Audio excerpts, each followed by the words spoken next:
welcome back.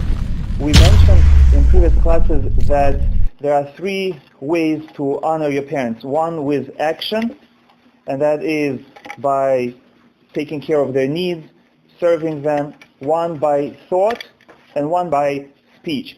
So we spoke about action, we spoke about speech. Speech is when you speak politely with them. If they say something, you don't say no, and you don't even approve. They don't need your approval. And thought, we mentioned a little bit, and today I would like to speak more about it. How do you honor your parents in thought? So as an introduction, we have 10 commandments. And we know one of these, the fifth commandment, is honoring your parents. And our sages say that the 10 commandments were written on 2 tablets. The first one has the commandments between us and God, and the second one has commandments between us and fellow men. For example, the first tablet has to know that there is one God. The second one is not to serve idols. The third one is not to take God's name in vain. And the fourth one is to keep Shabbat. And the fifth one is to honor parents. Now, surprisingly, honoring parents is placed on the first tablet, even though it seems to us that honoring parents is between us and fellow men. And we spoke about it in the past. That is to show you that honoring parents is not only because your parents did something nice to you, so you want to give it back to them, but rather it is a command, just like any other command between us and Hashem.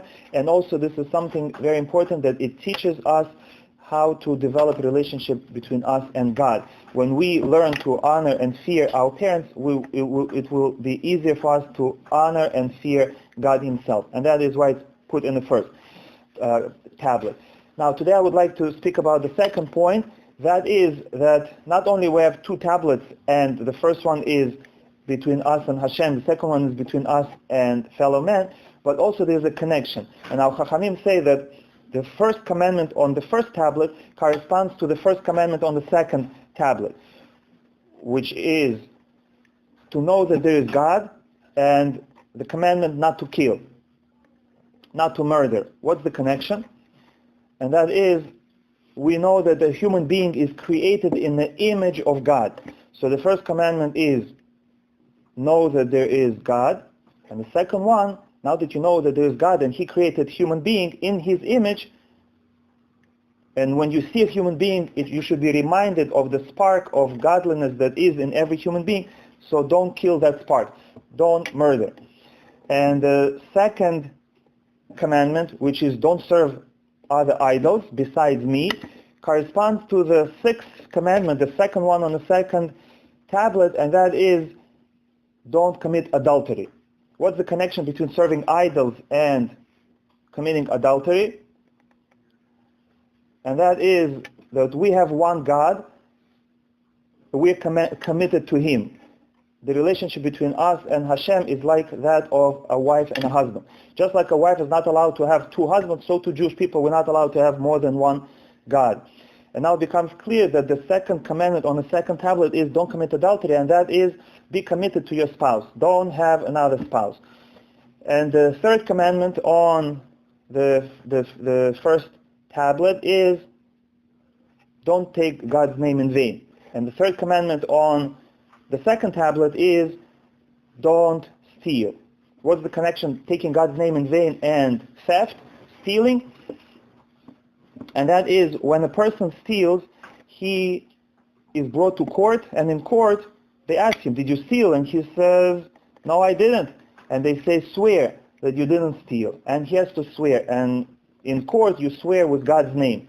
And if you swear falsely, then you're taking God's name in vain.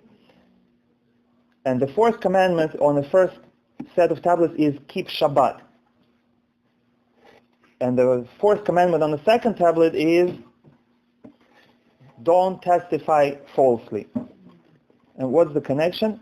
And that is that Shabbat is a sign between us and God. It's a testimony that not only we believe that God exists, but also that God created the world in 6 days and rested on the seventh. So by keeping Shabbat, we are testifying to the truth of God creating the world in 6 days. So now again, it's clear that it corresponds to not testifying falsely. When somebody doesn't keep Shabbat, he's testifying falsely. It's as if he's saying either there is no God, Chas v'Shalom, or that there is God, but he did not create the world in 6 days, and therefore I don't have to rest on the seventh. So the question becomes, what is the connection between the fifth commandment on the first tablet and the fifth commandment on the second tablet? The fifth commandment on the first tablet is honor your parents. And the fifth commandment on the second tablet is don't be jealous. What's the connection between honoring your parents and jealousy, envy? Very good. I heard that before, it's not right. Very good, yes. Yes, when you look at your parents and you compare them to parents of other people, you might judge your parents unfavorably, and you might say, my parents are not so good. My friend's parents are better. My cousin's parents are better. I wish I had those parents. And that is just as forbidden as being jealous of anything else that your friend has. And that is one way to honor your parents in thought, that when you look at your parents and you say, my parents are good, I'm happy with my parents. God gave me these parents and they're good for me. I don't wish anyone else's parents. I don't want anyone else's parents. I'm satisfied with my own parents. This way you are actually honoring your parents. And I mentioned that in the first class, that is how you have to approach your parents. You have to look at them and say, what good can I find in my parents? Is there any quality that they have that they excel more than regular people? Whether you find that they are more kind than average, or they are humble, or they're patient, or they're smart, or whatever that may be, you have to concentrate on good. When you look at your parents, try to find something good and concentrate on that. Don't concentrate on the bad, on things you don't like, but rather on good, and think well about them in your mind. And through that you will fulfill constantly the mitzvah of honoring your parents. Okay. Now, coming to the next point in honoring parents is not only we have commandment to honor our parents during their lifetime, but even after parents pass away, we still have commandment to honor them. How do you honor your parents when they pass away? So, in Talmud, Rashi quotes an ancient sefer called Teshuvat HaGeonim, and he says that there was an old custom that on the day that an important person died, they would mark that day on a calendar, and every year on the anniversary of that day, of the passing of that individual, they would gather sages together and come to his grave, and they would establish a yeshiva there. For that day, they would sit near his grave and they would learn Torah. And that was called yeshiva. So from there, we, the Bukharian Jews, we have a custom also to form a yeshiva on the day of person's passing. We call it yoshvo. And that is designed to give merit to the person who passed away to learn Torah in his merit. In the olden times, they would actually bring together the Talmidei Chachamim and dedicate the day of learning for that individual. We do it similarly. We get guests together, and we also invite rabbis and listen to Divrei Torah. Now, this is one small way to honor your parents after they pass away, and that is to do something in their merit. When you learn Torah in their merit, or when you organize a class, learning group in their merit, that is honoring them. Because when a person passes away, they cannot do any mitzvot themselves, and they stop in their growth. They can no longer acquire merits and reward. And if you do something for them to increase their level and their reward, you're actually giving them greatest gift possible. You are helping them to continue growing and getting reward, even though they are not capable of doing it themselves. However, that is only once a year. Our sages say that don't do it once a year. Don't limit your honoring of your parents to once a year, but rather do it every day. How do you do it every day? You take upon yourself to learn Torah every day, to take upon yourself to do mitzvot, whatever you're not doing yet, every day in the memory of your parent or grandparent. For men, if they say Kaddish, they should spend time to learn how to say Kaddish properly, not to come to synagogue once a year and only once a year open the Siddur, as unfortunately some people do, and then not really read it, but mumble something that doesn't sound like Kaddish, with a lot of mistakes, and such mistakes that they actually saying bad words, wrong words, curses, because if you don't know proper pronunciation of words and you replace letters, then instead of good things you say bad things, chas v'shalom.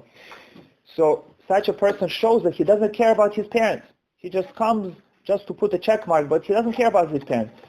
Because if he cared about his parents, he would spend time to learn Kaddish, and he wouldn't only come once a year, he would come every day for the rest of his life to the synagogue and say Kaddish for his parents. And he would come every day to classes of Torah or open a book himself and learn Torah for his parents. Another way to honor your parents is to give tzedakah in their merit. Again, not only on the day of their passing, which is a good thing on the day of their passing to give extra tzedakah, but to do it every day.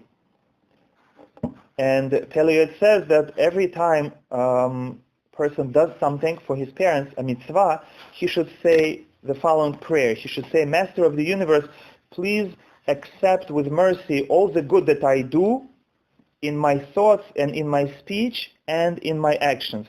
All this should be for the merit and for the elevation of the soul of my father and my mother.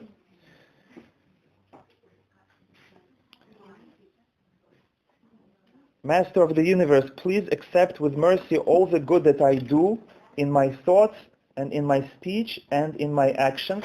All this should be for the merit and for the elevation of the soul of my father and my mother.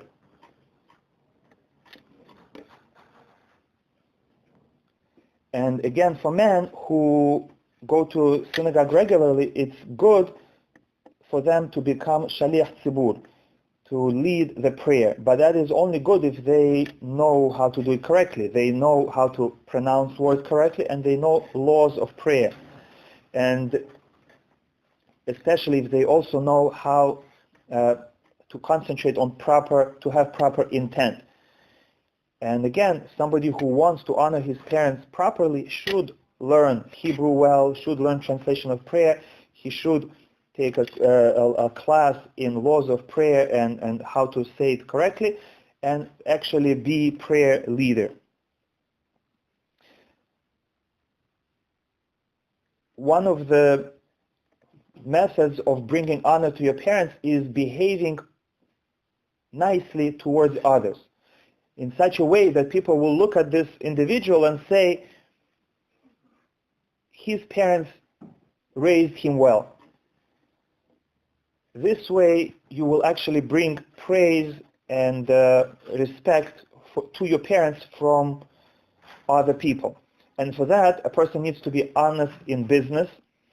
If he cheats somebody, he is not only doing a sin of cheating in business, of stealing, but he's also doing the sin of not honoring his parents, because he's shaming his parents.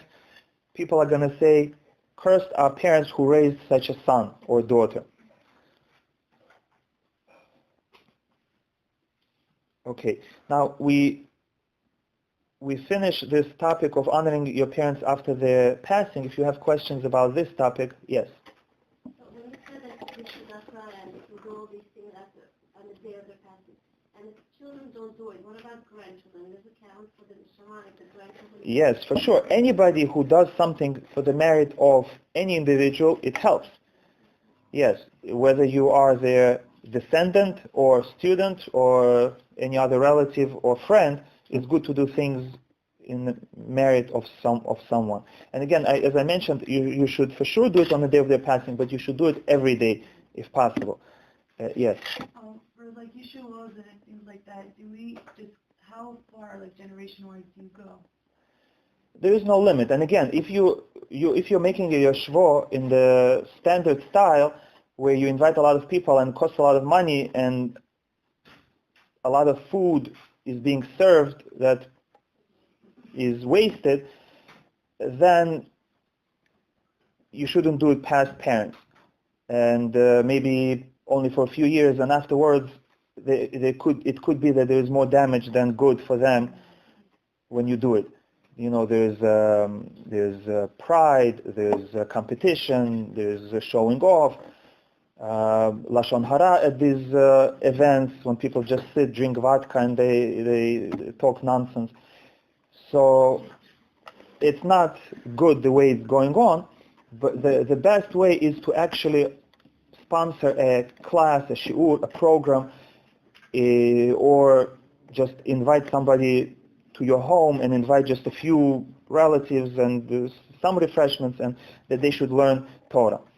Especially if you sponsor a class that wouldn't happen otherwise. Then you're actually creating something positive with your support. If you just, for example, people have custom to sponsor Sudah Shlishit. So sponsoring Sudah Shlishit has benefit, but very little, because the Sudah Shlishit would happen anyway, and people, especially now in the winter, they're not hungry, and serving a lavish Sudah Shlishit is just a waste of money. You're not benefiting anyone, and the rabbi would speak anyway, and the people would come to Mincha anyway. So your money is not achieving so much. But if you would create a class for Shabbat afternoon, a class that didn't exist, and you would pay for that with some refreshments, or Motzei Shabbat, or any other day when it wasn't there, then that the whole thing goes to the merit of your parent. Yes. So in terms of doing something for somebody's merit, you can't, let's say, give tzedakah for somebody who's alive in their merit? Yes, for example, if you want someone to have success, so you can say, I'm giving this tzedakah that such and such should have hatzlacha on their business or exam or anything. It says in the Gemara that if a Jew gives tzedakah and he puts a condition to it, it works. It still counts for him as a mitzvah of tzedakah, and it benefits the person that it adds to his merit, and more likely that he will be successful. And why? Because we know that a Jew, when he attaches a condition to his tzedakah, if the condition will not be fulfilled, he'll still be happy that he gave tzedakah. As opposed to non-Jews, if they give tzedakah and they attach a condition, if the condition is not fulfilled, and they will regret, I shouldn't have given tzedakah because it didn't help, then the mitzvah is cancelled. So that's an important idea, that you should never regret your mitzvah, but it is completely okay and permitted to attach a condition to your tzedakah or any mitzvah. Yes. Rabbi, anything you do, if you have a passing parent, like any mitzvah, you can attach, you can say in the merit of anything. Yes, anything you do. Yes, any mitzvah. Yes. Yes. Candle lighting is not recommended, except for the week when they passed away, from Shabbat till the day of their passing, because it says that when you light a candle, it disturbs their soul. So you only do it near the time when they passed away. But all the other mitzvot, it is permitted. Yes. For the candle, do we say the Lui Nishma or the Zecher Nishma? Like, how does the candle elevate the soul? Either way you can use, either Le'ilui Nishmat or Le'zecher Nishmat. Le'ilui means to raise the soul, Le'zecher means in memory of. So does the candle raise the soul? I don't know Kabbalistically what happens in the spiritual world, but that's what the custom is, to say Le'ilui Nishmat, yes. Tracking a little bit. What was the source of the custom of the yeshiva? Yeshiva, this is Rashi in the Gemara Yevamot on page 122a, and he quotes Sefer called Teshuvat HaGeonim. So this is an old Sefer. Rashi himself lived about 900 years ago, so he's quoting something that was written before him. Geonim lived about 1,000 to 1,200 years ago. Okay. Now we move on to the next topic. What happens if you notice that your father does something that you know your mother is not going to approve of? Or you see your mother doing something that you know your father does not allow. And if he finds out, he will be not happy. Should you tell your other parent what the other parent did? No, for sure not. Now, what if your father or your mother asks, who did this? Should you... That's the question. Should you say the truth and make them upset at the other parent, or should you say, I don't know, or blame yourself, or the cat, or the neighbor? So, of course, you should not give out such information to the parent, and you are allowed to either not respond or change the truth, not to make one parent upset at the other parent. You are allowed to? You're not allowed to reveal this information. So you can lie. You can lie, and you have to. You have to conceal this fact from the other parent. For Shalom Bayit, yes. For peace in general, we're allowed to change the truth, not to cause ill feelings, unless you have to protect somebody. If this is just something that this parent doesn't like, but there's nothing bad in it, and it's not going to harm him in any way, then you're not supposed to say. However, if you're dealing with more difficult situations where the behavior of one person will damage the other person, that is much more complicated, and we have to analyze each situation separately, when you have to inform the person to protect him, or when you have to speak to the person who is doing the damage and try to first convince him, yourself, through other people, without involving the victim. And if that's not possible, how to introduce the idea to the victim that he shouldn't be upset or take action that is not warranted. Meaning, you are allowed to protect someone, but if whoever you're trying to protect will then get angry and try to take revenge and hurt the person who tried to hurt him, then you have to protect the aggressor from the victim, because then the victim will become the aggressor. So you have to do it in a way to promote peace and at the same time protect that party. Okay.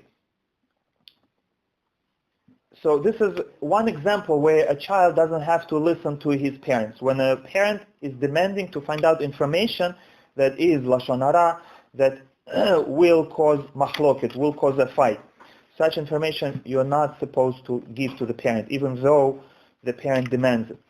Another example where a child is not supposed to listen to his parents is when the parents are telling the child what yeshiva to learning or not to learn at all.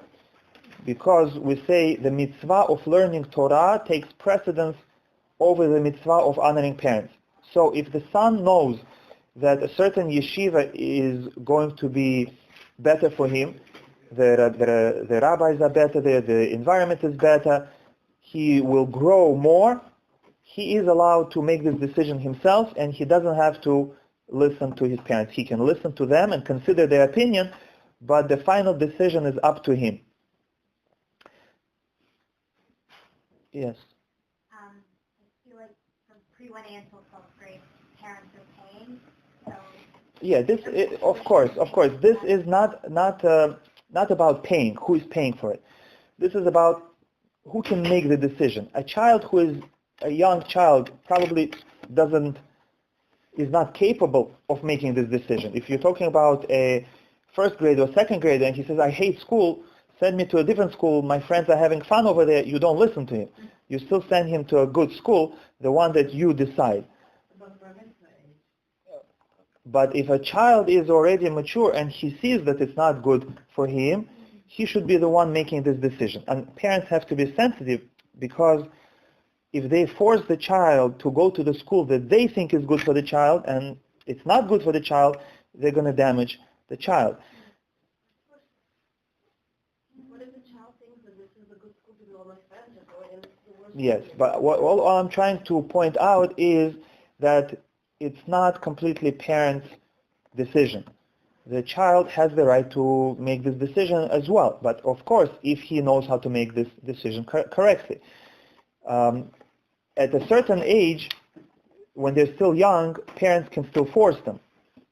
And even though it's damaging the child, but the parents still think this is the best, and they force the child to go, and it ends up damaging the child. But after a certain age,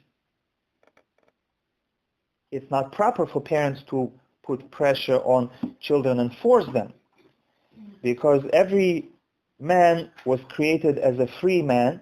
Every human being has freedom to decide how to lead his life, and nobody should force anybody else to do what they want, whether it is husband and wife or wife and husband, or even siblings, or even parent to a child. We're not allowed to force another human being to do what we want. That's called slavery, kidnapping, and that's not allowed.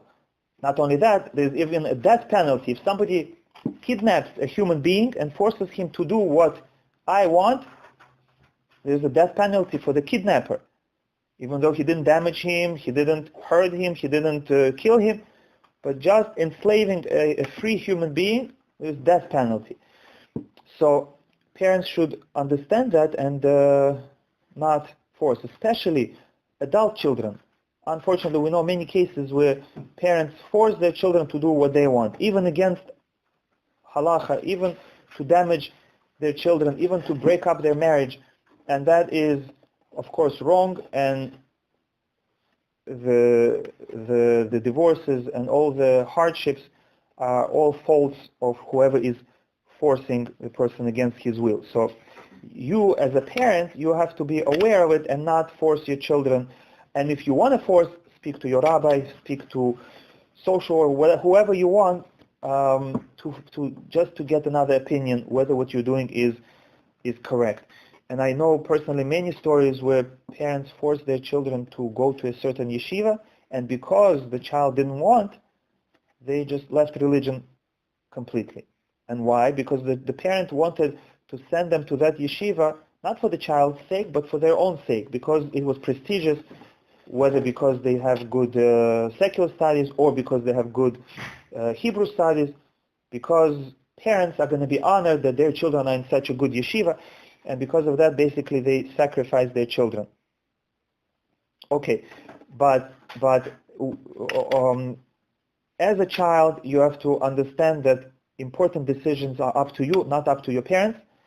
And as a parent, you have to understand the same thing, that important decisions are up to your children, not up to your not up to you. You can advise your parents, your children, but not command them. Like one time, an angry father called me, and he said, "Rabbi, why does my daughter listen to you and not to me?" He said, why? I'm her father. Don't I have the right to tell her what I think, what she should do? So I told him that you're right, you're the father, you care for her, you raise her, but there's a difference. When I tell her what to do, I don't tell her what to do. She's asking me advice, and I tell her my advice. Whether she does it or not, it's up to her. When she asks you for advice, and you tell her, you're not telling her advice, you're commanding her what to do. And she doesn't want to listen to a command. She's a free person. Okay, but that's just an example of what happens, what the attitude is of our parents, that they have the right to give us advice, but once they give us advice, we have to follow their advice, and that is a wrong attitude. Yes. So if your parent tells you, you have to listen to what I say, how in a respectful way can you tell them this is not something I need to listen to you with? Yes. So if a parent tells you to do something and they tell you, because I'm your mother, you have to listen to me, you have to be careful not to put them down, not to fight with them, not to say, no, I'm not going to listen to you. No, in this area you don't have that right, because it will hurt them.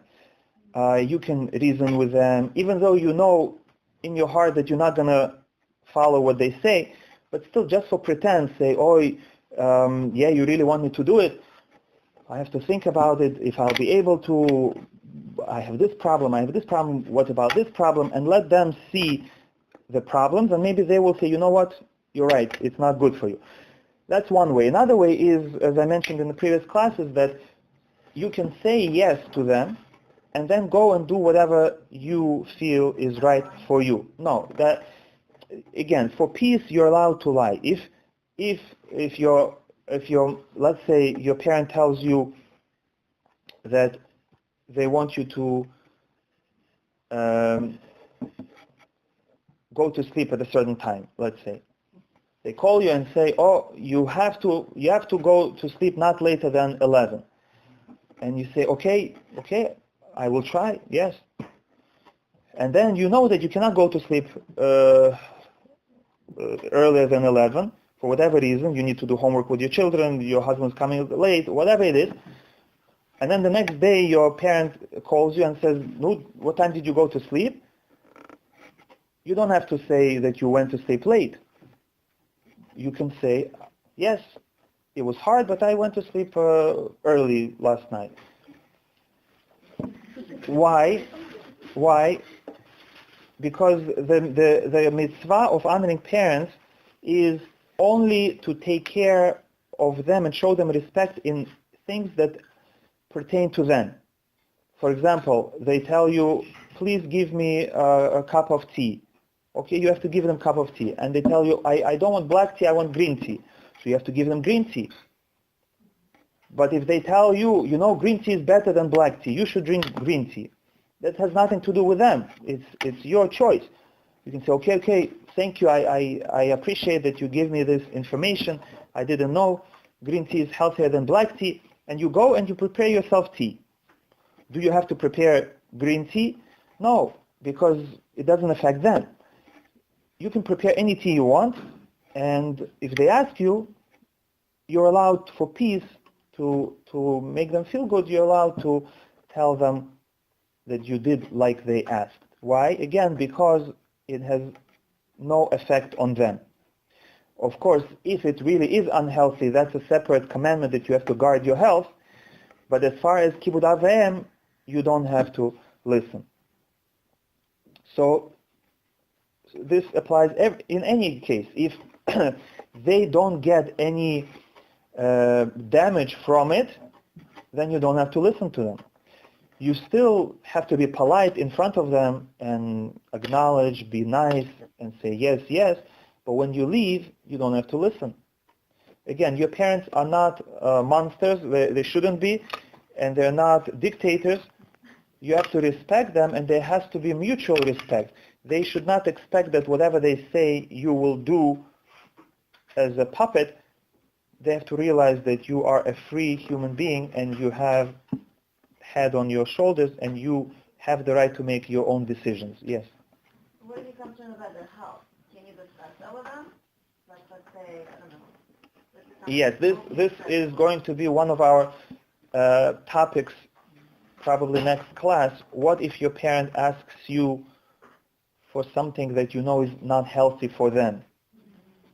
The doctor said they shouldn't have it, and they call you and you say, can you please buy it for me in a store?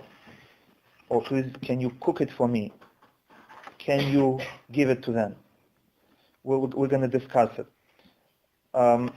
Okay, so learning Torah is one example where the child can make his own decision, doesn't have to listen to them.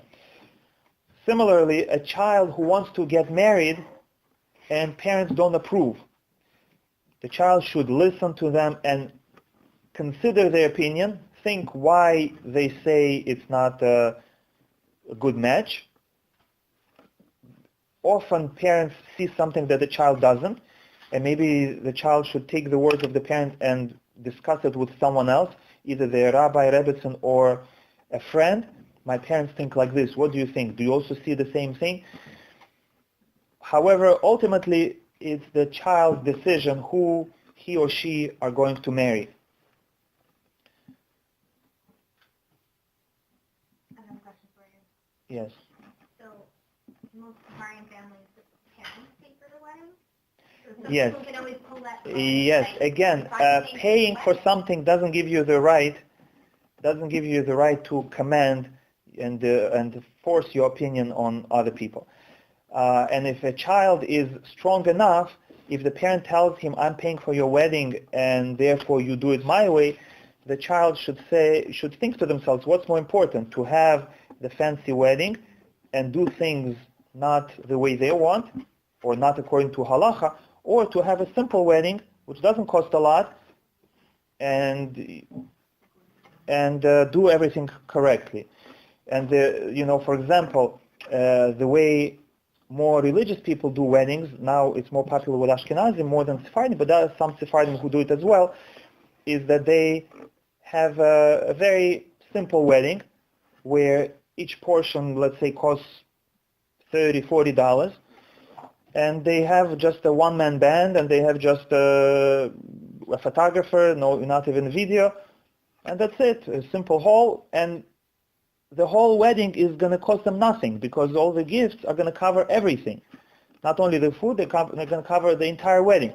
And so you don't need your parents to pay for your wedding to have a kosher wedding. And parents are not allowed to do that. If they want to pay for their children's wedding, that's a good thing. They're doing a favor to their children. But that doesn't give them any rights. And again, if a child is strong, they should say, I would rather have a more simple wedding rather than have a fancy wedding but a non-kosher wedding. Okay. Now, one more example. A father is upset at somebody and he tells his son, I want you never to forgive this person. He hurt me and never forgive him. Do you have to listen to this? Huh? No. So we have. I won't forgive them, but in your heart. Yes. To your father, don't say, no, you're wrong, I'm going to forgive him, he's a good person, because that will hurt the father. If you know how to speak nicely to your father and to explain to him how that person didn't mean it and he regrets it and to make peace between them, that's good. But if not, then you don't have to listen to your father and you can find ways to make peace with that person and forgive him. Okay, now a difficult question. What if parents did something very bad to the child? For example, if a wife went and she had forbidden relations with another man and she became pregnant and she had a child who is now called a mamzer, an illegitimate child. Now this child is spiritually damaged for the rest of his life and for all future generations. He is not allowed to get married to a Jewish person, a regular Jew. He can only marry to another mamzer. And his children are also considered mamzerim, illegitimate children. They also cannot marry Jewish people. They have to continue marrying other mamzerim.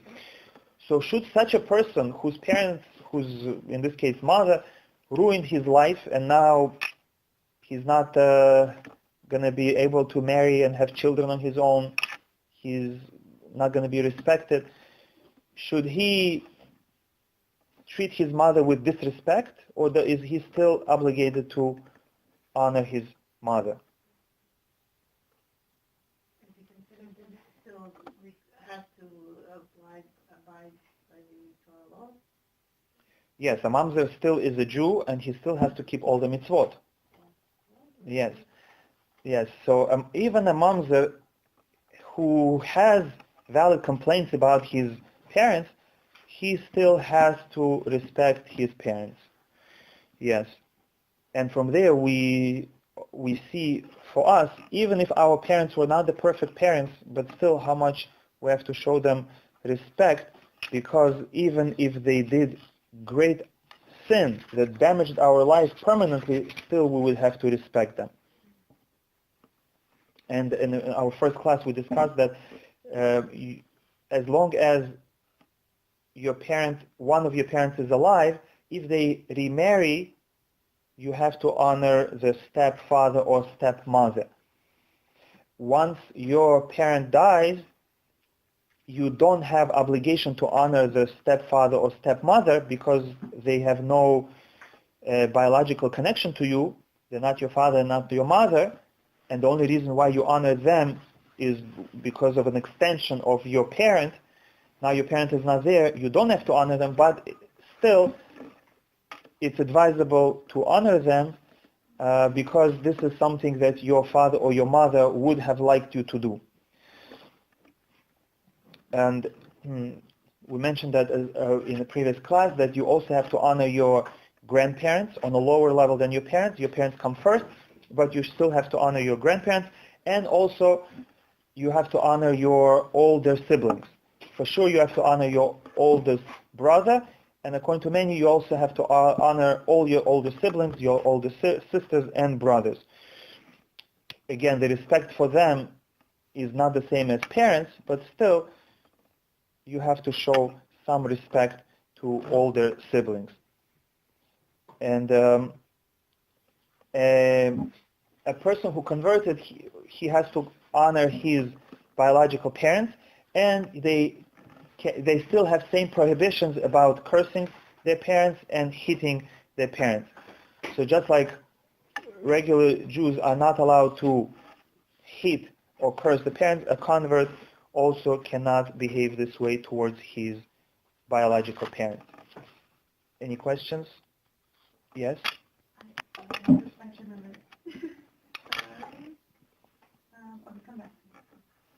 a convert, even if they're not Jewish, his parents, he has to honor.